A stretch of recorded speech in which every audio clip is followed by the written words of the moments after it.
All right, so we're going to put a chart up here on the board. We're going to have a chart that has a column of nuclear processes.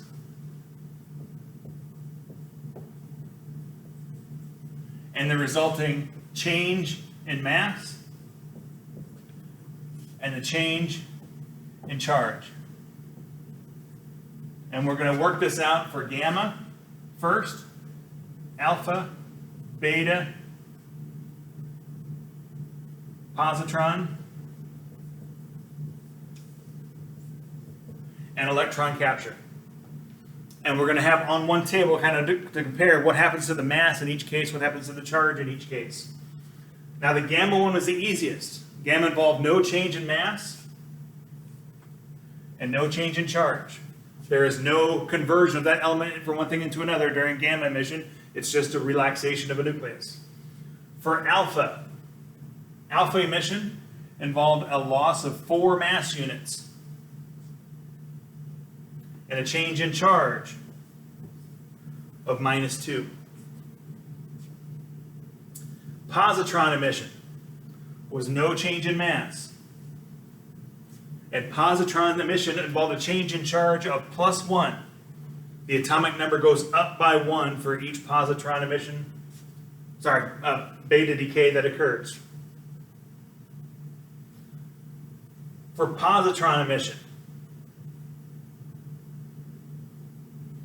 we have no change in mass, and in a positron emission situation, the change in charge drops by 1 unit. The atomic number goes down by 1. Likewise in electron capture, no change in mass, loss of 1 atomic number unit. So what falls out of a table like this is the only way to change the mass of an isotope is through alpha decay. None of the other fundamental processes have change in mass. Now these are for fundamental processes. Fission, where we break atoms apart, that's different. So for the fundamental process, the only way for fundamental process to change in mass is if it's an alpha decay. We got lots of ways to change the charge number. Remember for these two, we have X-ray versus gamma to tell those apart. So the only way to go up or to the right in the periodic table is through beta decay. Adds a mass number. All the rest form smaller nuclei in terms of their number of protons. So this is a handy chart to keep in mind as you go through and work some of these problems out, try and guess what the daughter atom is going to be and so forth. If you don't write out the equation, you can guess what it's going to be based on these.